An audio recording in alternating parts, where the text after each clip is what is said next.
អូយមិនឲ្យសផលកាត់អីហ្នឹងខ្ញុំដូចជាឈឺក្បាលវិលមុខហើយឬក៏ខ្លាំងមើលទៅដូចជាមិនស្រួលទេគ្នាយើងបញ្ញាប់នាំសផលទៅពេទ្យ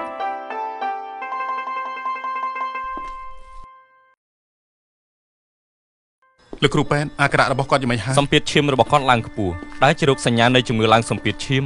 ជំងឺឡើងសម្ពាធឈាមខ្ញុំមិនដែលឃើញគាត់ឈឺឬធ្វើទុកអ្វីពីមុនសោះមើលទៅគាត់សុខភាពល្អហើយធ្វើការជាមួយខ្ញុំរាល់ថ្ងៃធម្មតាទេលោកគ្រូ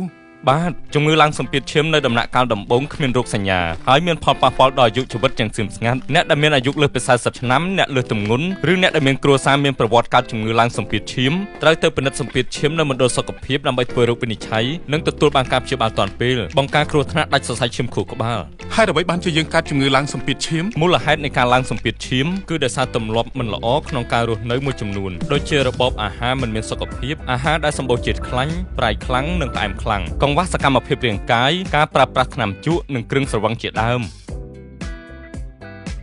សម្ពាធឈាមរបស់បងគឺល្អធម្មតាទេបងត្រូវមកពិនិត្យឲ្យបានទៀងទាត់ហើយត្រូវផ្លាស់ប្ដូរឥរិយាបថក្នុងការរស់នៅផងដែរត្រូវកាត់បន្ថយការទទួលទានអាហារដែលមានជាតិប្រៃដូចជាការដាក់អំបិលទឹកស៊ីអ៊ីវទឹកត្រីប៊ីចេងនិងម្សៅស៊ុបកាត់បន្ថយការបន្ថែមទឹកជ្រលក់ផ្សេងទៀតកុំភ្លេចណែនាំក្រុមគ្រួសារមិត្តភ័ក្តិមកពិនិត្យផងបាទអរគុណហើយលោកគ្រូពេទ្យ